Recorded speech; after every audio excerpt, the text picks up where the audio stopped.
شروع اللہ کے نام سے جو بڑا مہربان اور نہایت رحم کرنے والا ہے۔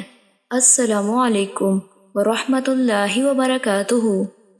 حضرت ابو ہریرہ رضی اللہ تعالیٰ عنہ بیان کرتے ہیں کہ رسول اللہ صلی اللہ علیہ وآلہ وسلم نے فرمایا، جس نے بھی کسی پاکیزہ چیز کا صدقہ کیا اور اللہ پاکیزہ چیز ہی قبول کرتا ہے تو رحمان اسے اپنے دائیں ہاتھ سے لیتا ہے، اگرچہ وہ ایک کھجور ہی ہو۔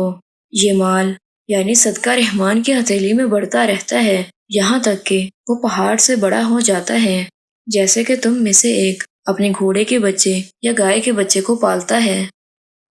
حضرت ابو ہریرہ رضی اللہ تعالیٰ عنہ سے مروی ہے کہ نبی صلی اللہ علیہ وآلہ وسلم نے فرمایا، دو سرخ چیزوں میں عورتوں کے لیے ہلاکت ہے، سونے اور اذفر یعنی زرد رنگ سے رنگے ہوئے کپڑے میں۔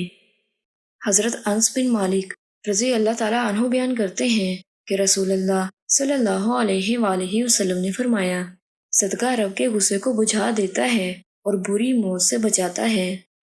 حضرت انس بن مالک رضی اللہ تعالیٰ عنہ سے مروی ہے کہ ایک دن انہوں نے رسول اللہ صلی اللہ علیہ وآلہ وسلم کے ہاتھ میں سونے کی ایک انگوٹھی دیکھی۔ لوگوں نے بھی جلدی جلدی انگوٹھیاں بنوا لیں۔ آپ صلی اللہ علیہ وآلہ وسلم نے انگوٹھی پھینک دی اور فرمایا، میں اسے کبھی بھی نہیں پہنوں گا۔